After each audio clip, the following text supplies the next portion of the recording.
merci de me recevoir à nouveau chez vous.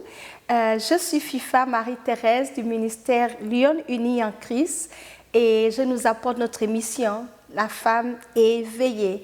Aujourd'hui, dans notre programme de Femmes éveillées, nous allons clôturer notre série sur surveiller ce qui se passe dans notre maison. Nous avons fait une série d'études pour encourager les femmes à surveiller ce qui se passe dans leur maison. Aujourd'hui, nous allons aborder un point assez spécial qui se passe dans notre maison et que le Seigneur aimerait qu'on apporte une attention particulière pour corriger, pour veiller, parce que lorsque nous ne veillons pas, ça peut avoir des retombées vraiment, des retombées douloureuses dans le futur. Mais avant, je vais faire une petite prière. Seigneur, je te bénis pour ces moments. Je te dis merci pour toutes les personnes qui vont nous regarder et qui vont écouter cette émission, Seigneur. Je prie pour que le Saint-Esprit soit à l'œuvre, qui nous apporte la conviction, la correction, l'enseignement dont nous avons besoin pour grandir, pour changer et pour te refléter dans nos maisons. Prends le contrôle de cette émission au nom de Jésus. Amen. Amen. Alors, je disais que nous allons parler de l'abus aujourd'hui. Veiller sur les abus dans nos maisons. Mais avant de commencer, on va d'abord définir c'est quoi l'abus. L'abus, en fouillant le dictionnaire, ça disait que c'était mauvais emploi, l'usage excessif ou injuste de quelque chose. En allant plus loin, ils ont aussi dit que l'abus, c'est de trespasser, dépasser certains droits, abuser de droits, de sortir de la norme, de sortir de la norme d'une règle. J'ai aimé cette partie-là.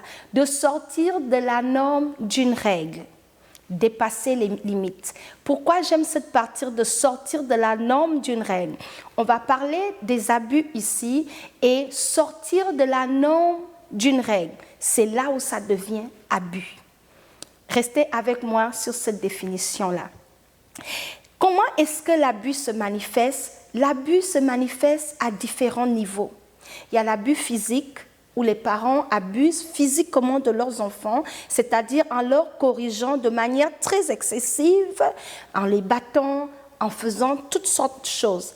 Il y a aussi l'abus psychologique où on abuse de leur mental par les traitements, par les paroles, par des actions que nous posons envers ces enfants-là. Donc, il y a ce genre d'abus-là. Il y a un autre abus qu'on n'en parle pas très souvent. Il y a l'abus sexuel également, où des adultes vont abuser de la sexualité des enfants sans que les parents ne soient au courant. Ça peut se faire par des membres de la famille ou quelqu'un. Toutes ces choses-là se passent dans nos maisons, mais souvent, on ne dit rien, on ne corrige pas, on ne trouve même pas que c'est un problème.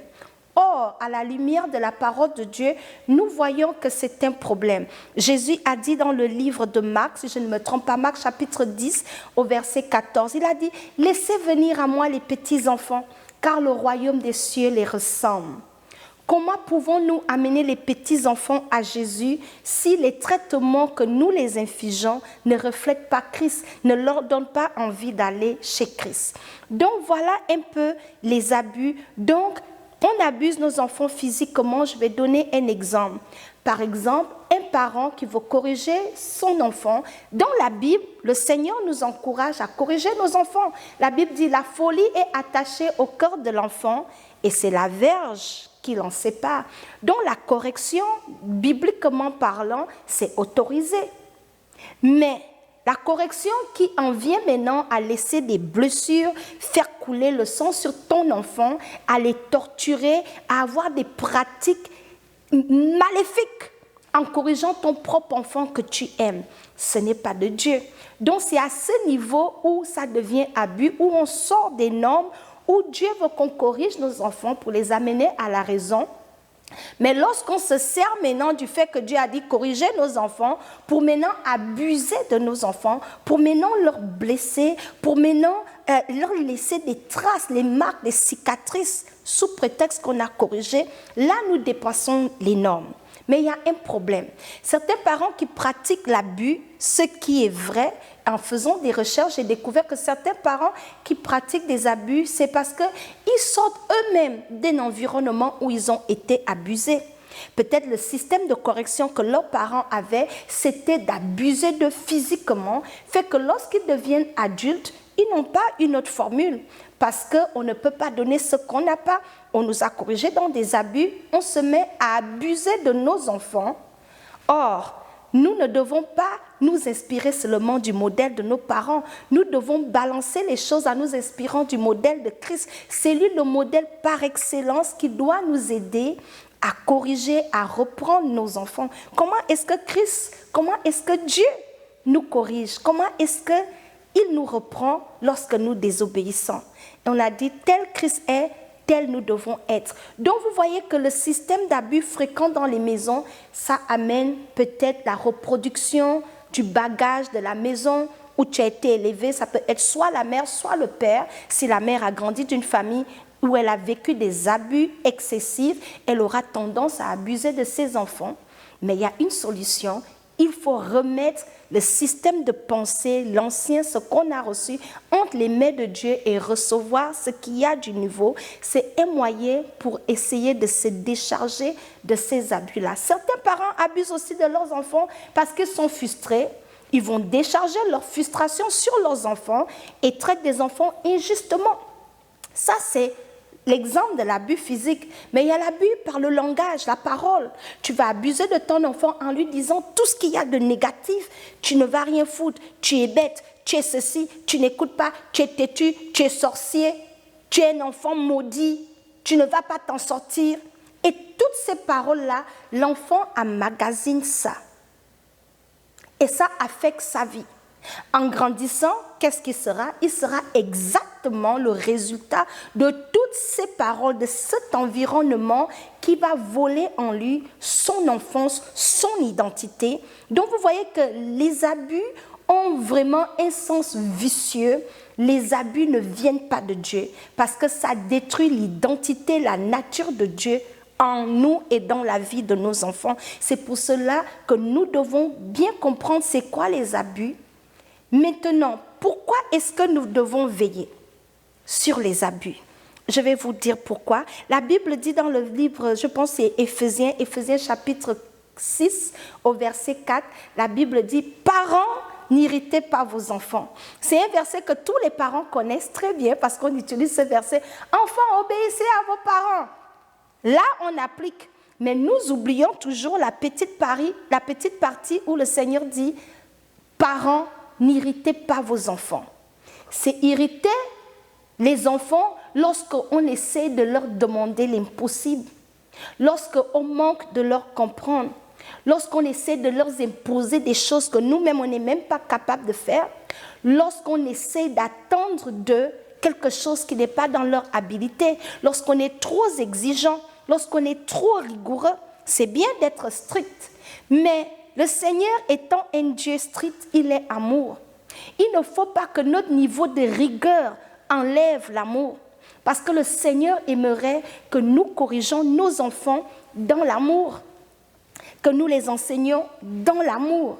Donc, pourquoi est-ce que nous devons veiller aux abus? J'ai dit nous devons veiller à cela parce que ça a des répercussions dans l'avenir de notre enfant. Si vous voulez former des enfants abusifs qui vont aussi abuser de leurs enfants, parce que c'est un cycle qui continue, il faut que nous, en tant que parents en Christ, nous prenons la décision de dire, nous devons couper le cycle. Ce que j'ai subi, ce que mes parents ont fait, les abus que j'ai connus, aucun enfant ne devrait les connaître. Donc le changement commence d'abord avec nous les parents, de reconnaître les abus et de veiller à cela dans nos maisons lorsque nous les identifions. On veille à cela pourquoi? C'est pour prévenir l'avenir de nos enfants. C'est pour cela que nous devons veiller aux abus à la loupe. Donc, les enfants, on veille à cela, ça va éviter que lorsque nos enfants grandissent, ils n'ont pas de traumatismes. Les enfants qui sont abusés dans leur maison sont aigris, sont renfermés, sont traumatisés, n'ont pas confiance aux gens, ils sont méfiants. Lorsque nous, les parents, nous laissons aller les actes abusifs dans nos maisons, nous livrons nos enfants à un avenir où ils seront malheureux, frustrés, ils ne sauront même pas c'est quoi leur identité, ils auront peur des autres. et ils ne pourront pas en parler. On ne leur fait pas la place pour être épanouis et être tout ce que le Seigneur aimerait qu'ils soient. Donc, c'est pour cela que nous, en tant qu'enfants de Dieu, le Seigneur aimerait que nous puissions revoir cela, parce que cela a des effets néfastes sur nos enfants. Et pire, les parents qui abusent de leurs enfants, les enfants en grandissant, ont peur d'eux, ont très très peur d'eux. Donc comment est-ce que tu veux que tes enfants parlent de toi demain? Est-ce que tu veux que tes enfants définissent que « Oh, ma mère, elle était méchante, ma mère m'a maltraité, mon père m'a violée ». Ça, c'est la marque que vous allez laisser dans leur vie. Vous voyez? Donc, deux fois, on vit également dans des familles où les enfants ne sont pas juste avec papa, maman. Deux fois, on élève nos enfants avec d'autres personnes. Avec l'oncle, avec une cousine, avec une tante. Étant dans un ministère de femmes ici au Canada, on a fait de counseling, je ne sais pas comment on dit counseling. Nous avons eu des entretiens avec des femmes qui ont été abusées dans leur maison et le père et la mère n'étaient pas au courant. Ils étaient abusés par des cousins dans la maison qui ont dû faire des attouchements, ont dû menacer au couteau en disant « si tu parles, on va te tuer ». Mais l'enfant est abusé. Et papa, maman ne savent pas. Et quand cet enfant-là guérit et grandit, elle a des blessures intérieures. Des blessures, elle s'en veut. Certains enfants, quand ils reçoivent même ces abus, ils pensent que c'est de leur faute. Ils grandissent avec ça. C'est la raison pour laquelle il est très, très, très important de surveiller ce qui se passe dans notre maison, de surveiller des tendances abusives dans notre maison, de les réprimer, de les sanctionner et de ramener la manière de Dieu. Parce que les tendances abusives n'ont jamais un résultat positif. Je ne dis pas de ne pas corriger nos enfants, mais je nous dis de revoir la manière, le type de correction. Comment est-ce que nous corrigeons? Est-ce que nous corrigeons dans l'amour? Est-ce que quand on corrige, on explique même aux enfants pourquoi on les corrige? Est-ce qu'on parle avec eux? Parce que le Seigneur nous reprend dans l'amour. Est-ce que toi, tu reprends tes enfants dans l'amour? Donc, l'abus n'est pas quelque chose à prendre à la légère. Également, dans le livre d'Éphésiens, la parole de Dieu nous instruit de corriger dans l'amour, d'avoir des paroles encourageantes, les paroles qui vont bâtir une destinée, qui vont bâtir un caractère. Le Seigneur ne veut pas que nous laissons un héritage abusif à nos enfants. Donc, à la maison, il faut veiller. Je vais donner un exemple banal. Excusez-moi.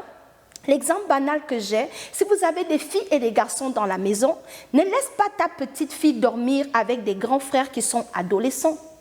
On les expose aux attouchements, aux actions qu'on ne sait pas. Il faut veiller à cela. Ta petite fille grandit, il faut commencer à la séparer. Tu ne laisses pas un étranger, parce que je vais prendre un exemple, nous sommes africains. Excusez-moi pour ceux qui vont dire que pourquoi je prends l'exemple de l'Afrique. Je prends l'exemple de l'Afrique parce qu'avant d'être canadienne, je suis africaine et je connais la réalité deux fois en Afrique où il y a un esprit de laisser aller, on embrasse toute la famille, un homme vient du village, il est la bienvenue, tu le laisses dormir avec tes enfants. Est-ce que tu sais ce qu'il fait à tes enfants pendant que toi tu dors? Donc il y a ce laisser aller là où on impose des enfants, la famille élargie qui abuse d'eux. Tu sais que tu as un frère violent et il va bastonner tes enfants devant toi et tu ne dis rien, il les corrige. Est-ce que sa correction est pour donner la vie ou c'est pour détruire, blesser ton enfant? Oui, c'est bien de corriger, mais le Seigneur aimerait qu'on fasse toutes choses dans la balance. Le Seigneur n'est pas dans des extrêmes. Et nous, nous sommes enfants de Dieu. Donc, nous ne pouvons plus cautionner ces manières de faire parce qu'aujourd'hui, lorsqu'on vient en Christ, nous sommes des gens qui viennent en Christ avec des blessures. Certaines femmes, parce qu'on a abusé d'eux, ne sont pas épanouies dans leur mariage parce qu'il y a un oncle, parce qu'il y a un frère, parce qu'il y a un cousin qui l'a touché, qui l'a violé. Donc, elle vit un cauchemar dans son couple à cause des abus effectués sur elle dans son enfance. Donc, ce n'est pas des choses à prendre à la légère. C'est pour cela, je nous encourage, le Seigneur nous interpelle, les femmes, veillons à ce qui se passe dans nos maisons, veillons aux abus. Ton mari est abusif, prie pour lui, en parle, ne sois pas silencieuse, fais quelque chose. Donc, pour conclure, le sujet sur les abus, c'est tellement profond et tellement lourd. J'ai juste essayé de mon mieux de le résumer pour nous dire, veillons à cela, ne négligeons pas cela, ne répétons pas l'histoire. Quelque chose qui n'a pas marché sur toi, pourquoi penses-tu que ça va marcher sur tes enfants? Alors, en conclusion, ce que je vais dire, il y a une solution. La solution, c'est quoi? J'ai énuméré 5 points. Le premier point pour vraiment gérer la situation d'abus, c'est être vrai avec nous-mêmes, c'est de reconnaître si nous sommes abusifs, de reconnaître cela et de renoncer. Après, on peut également en parler.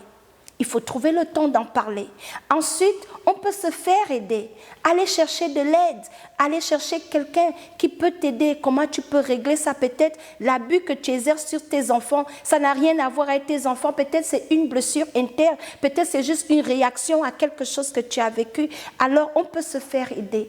Également, on peut prier pour demander l'aide de Dieu, parce que le Seigneur peut nous guérir, il peut nous délivrer, il peut nous transformer. Et la dernière chose, c'est d'obéir à la parole de Dieu. Si la parole de Dieu nous invite à manifester de l'amour, à marcher dans l'amour, exerçons chaque jour à appliquer cela, simplement obéir à la parole de Dieu et être sensible à la voix du Saint-Esprit. Lorsque le Saint-Esprit nous reprend, tu as la conviction, stop. Donc, c'est ce que je voulais nous apporter aujourd'hui. J'espère que vous avez été bénis. Si jamais tu as des questions sur cette vidéo et que tu veux en parler, n'hésite pas de poser tes questions. Nous allons être ici pour te répondre. Si tu as besoin d'aide, il y a de l'aide disponible, mais ne restons pas dans la même situation. Changeons. Apportons plus de Christ dans nos maisons et élevons nos enfants dans l'atmosphère d'amour. Corrigeons-les dans l'amour, on peut les reprendre dans l'amour. Choisissons les paroles que nous disons à nos enfants, parce que les paroles que nous prononçons dans leur vie ont du poids. Nos paroles peuvent les maudire ou peuvent les bénir. Donc, n'abusons pas de nos enfants.